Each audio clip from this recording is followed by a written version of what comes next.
আরে বাবু, এসব হঠাৎই হয়। দুম করিয়া কখন কোথা হইতে কি হইয়া যাইব, আপনি টেরও পাইবেন না। অত টেরও পাওয়ার দরকার নেই। যত তাড়াতাড়ি পারি এই ব্যাগটা যদি এ রূপমতি, আচ্ছা এই হইল গিয়া রূপমতি। ওই 20-21 বছর বয়স, প্রেমের জীবন্ত ফোয়ারা। একটা কাজ করো কুন্ডু, তুমি কাপড় সুতো সব নিয়ে এখানে এসো। একটা পার্সেল বানিয়ে ঠিকানাটা তো লিখতে হবে। এই রূপমতির জানেন এক বুড়া বেটার লাগে বিয়ার ঠিক হয়েছিল, ভাগ্যিস হয় নাই। হলো না কেন? আপনারে কেমন করিয়া দেখতাছিল, নির্ঘাত প্রেম। কি বলছো কুন্ডু? তোমার কি মাথা খারাপ হয়েছে? আমি এখানে এত দূরে কি এই ওই যে ডাকতাছে। टक्कर में थारे लागी तो नहीं? খাইছে আমারে, এ দেখি ভালোবাসা। কি বলছো কুন্ডু? মেয়েটি কি বললো তার এক বর্ণ বুঝলাম না। আর তুমি কি না? अरे मैं पूछू हूँ, थारे चोट वोट तो ना लगी? এ আবার বলতেছে, এ দেখি হাবুডুবু খাইতেছে। বয়সটাই বিটকেল, বিপজ্জনক। বাবু লেটে যান, লেটে যান। তুমি থামবে কুন্ডু? কেন? তোমার ঘরে তো বউ নেই, তাই সারাক্ষণ শুধু अरे ए बाबू, मैं तन्ने पूछू हूँ। ए कुंदूसा, था समझाओ नहीं? अरे ये बंगाली बाबू है, थारी बोली नहीं समझे। बंगाली बाबू? हाँ जादू तो ना जाने हैं? हाँ, सचेत रही हो छोरी, थाने बकरी बना देला। बकरी नहीं, मन ने तो मैना बना दे, बारी गाती फिरोली। বুঝলেন কে কইতাছে? না। মাইয়া আপনারে গান শোনাইবো ময়না হইয়া। ये बंगाली बाबू अठे ही रहे वेला? अठेरी रहे बेला, अठेरी नौकरी मिली, आज तो आयो है। माइली एहानी থাকতে কইতাছে। श्यामरा मंदिरो पसार लावली, इन्हें कह दो अठे ही रहे बे। সন্ধ্যাবেলায় থাকতে কইছে। প্রেম প্রেম প্রেম কি লীলা, জন্মিয়া গেছে খেলা। কুন্ডু মশাই, হ্যাঁ? তুমি এখন যাও। যা যা বললাম জিনিসপত্র সব নিয়ে এসো, আমি পার্সেল পাঠাবো আজই। কিন্তু রূপমতি যে কইলো। ওহ, ছাড়ো তোমার রূপমতিকে। আমি কোনো রূপমতি বা ভানুমতিকে ভালোবাসি না। যাও। কি কইতাছেন? রূপমতিরে ভালোবাসেন না? ওদিকে কইলেন সে 20 বছরের বাঙালি মাইয়াটারও ভালোবাসেন না। আপনি কি হইব? দুইটা মাইয়া আপনার ভালোবাসায় পাগল, আর আপনি না না না, এই বয়সে ভালোবাসা ছাড়া থাকুন যায়? আপনি যারা হয় একজনের ভালোবাসেন, দুইজনেরও বাসতে পারেন। তুমি যাবে কি না? যাইতেছি যাও। যাইতেছি, আপনার জিনিসপত্র লইয়া আইতেছি। হ্যাঁ। কইতেছিলাম একই যৌবন, তার উপর মাইয়া লোকেদের ব্যাপার। দাঁত থাকতে দাঁতের মর্ম বুঝলেন না বাবু? তোমাকে দাঁত দেখাতে হবে না, ওঠো। ওঠো। আরে যাইতাছি, যাইতাছি। দিদি, কি রে? আমাকে 10 টাকা দাও না। কি করবি 10 টাকা দিয়ে? ইউনিভার্সিটিতে রেজিস্টার্ড চিঠি পাঠাবো, আমার সার্টিফিকেটের ডুপ্লিকেট আনাতে হবে। ঠিক আছে, দিচ্ছি। দেখ তো কে এলো। দীপানন্দীকে আমি। একটা পার্সেল আছে, এইখানে সই করুন।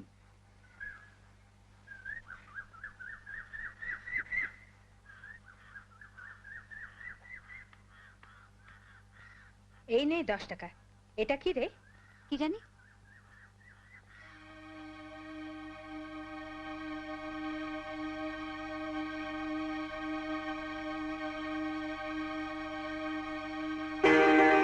দিদি, আমার ব্যাগ। আরে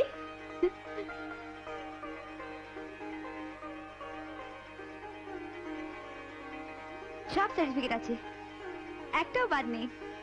হে ভগবান, তুমি সত্যি রক্ষা করেছো। ভগবানকে পরে মনে করিস, আগে দেখ ভগবানের কোন দূত তোকে ব্যাগ পাঠিয়েছে। হ্যাঁ, খাবারটা দাও। অজিত কুমার, কেয়ার অফ লাল বাবু, ভাটিয়া ভবন, শারদাপাড়া, জয়সলমের, রাজস্থান। বাবা, কোথাকার চুরি জিনিস সেই সুদূর রাজস্থানে পৌঁছে গেল। আমি তো ভাবছিলাম তোর সব গেছে। যাক, একটা পুজো দিস, আর ভদ্রলোককে ধন্যবাদ জানিয়ে একটা চিঠি দিস। নিশ্চয়ই দেবো দিদি, তোমার আর 10 টাকা লাগবে না।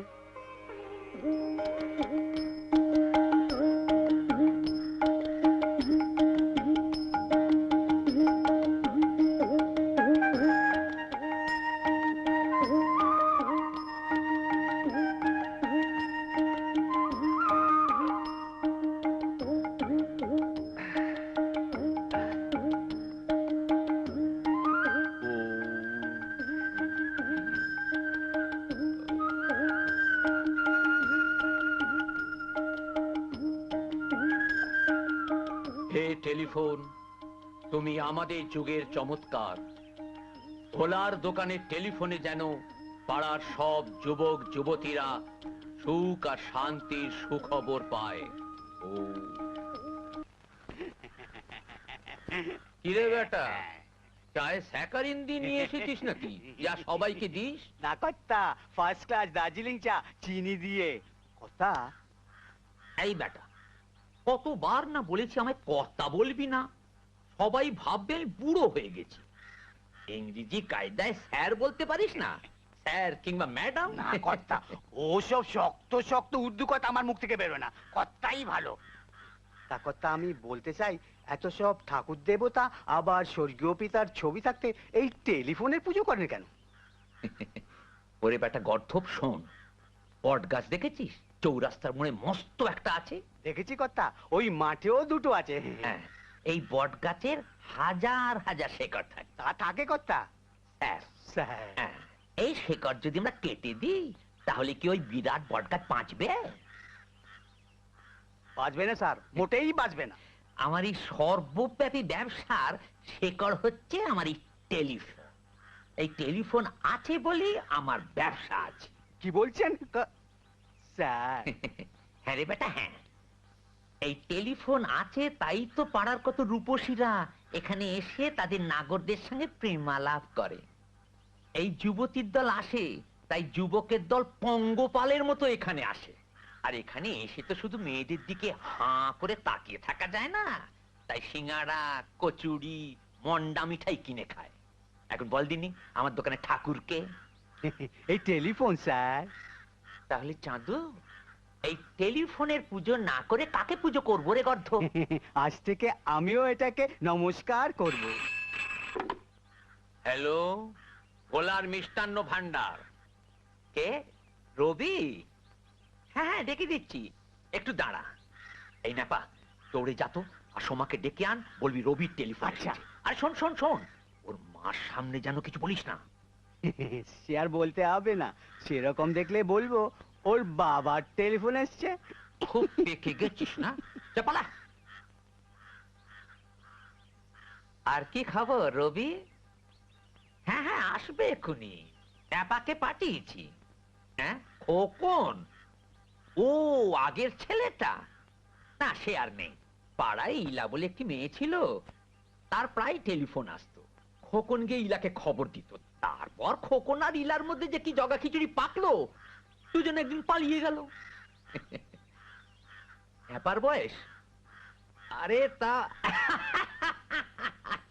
আরে না না, ট্যাপা খুব ভালো ছেলে, একেবারে কচি খোকা। এই তো সময় এসে গেছে। আবার ওইসব করছো? দাও না কাকু। কি আবার কাকু? যাও, দেবো না টেলিফোন। আচ্ছা ভোলা দা, এবার ফোনটা দাও না। আহা, অমন করছো কেন? হ্যালো রবি, ভালো আছিস তো? আমি ভীষণ রেগে গেছি, কতদিন পরে টেলিফোন করলি। এই, স্বপ্নে দেখতে যাবি? অরবিন্দ স্বামী আছে। ঠিক আছে, তুই কাজলকে দেখিস, আমি অরবিন্দ স্বামীকে দেখবো। বরং লাঠি ডেকে আয়, দারুণ বই। এই, মাঝখানে কথা বলবে না, না হলে আমি আবার কাকু বলবো। ঠিক আছে, বল। দেখবি মা একদিন তোকে ধরে ফেলেছে। এই রবি, জানিস কাল সারা রাত তোকে স্বপ্নে দেখেছি। হ্যাঁ, তাই তো স্বপ্নে দেখতে বলছি। শিগগিরই মার লাঠি খাবি। এখন তো যাবি লাঠি দেখতে। এই চুপ করো। না না, তোকে বলছি না, বল আগে সব বলছে। বলছে রোজ টেলিফোন না করলে তোকে লাঠি পেটা করবে। আর শোন রবি, কালকে না, হ্যালো হ্যালো রবি, লাইন কেটে গেল। আমাদের আলো আর টেলিফোন তখন তখন কেটে যায়। আপাতত টেলিফোন রেখে দাও, রবি আবার টেলিফোন করবে, এইখানেই বসে থাকো। আমি বলি কি, লাঠি দেখতে চলো, আমিও সঙ্গে যাব। দুবার তো দেখেছি। না, লাঠি দেখতে যাব না। একটা খাম দিন তো। চিঠি ছাড়বেন? কতদিনে পৌঁছবে জানেন তো? তার চেয়ে টেলিফোন করুন, সঙ্গে সঙ্গে কথা হয়ে যাবে। ছেলে বন্ধুর সঙ্গে কথা বলবেন তো? আমার কোনো ছেলে বন্ধু নেই, খাম ও, দিন। এই নিন। হ্যালো রবি, লাইনটা কেটে গেল। অন্য কেউ। হ্যালো হ্যালো, ভোলার মিষ্টান্ন ভান্ডার।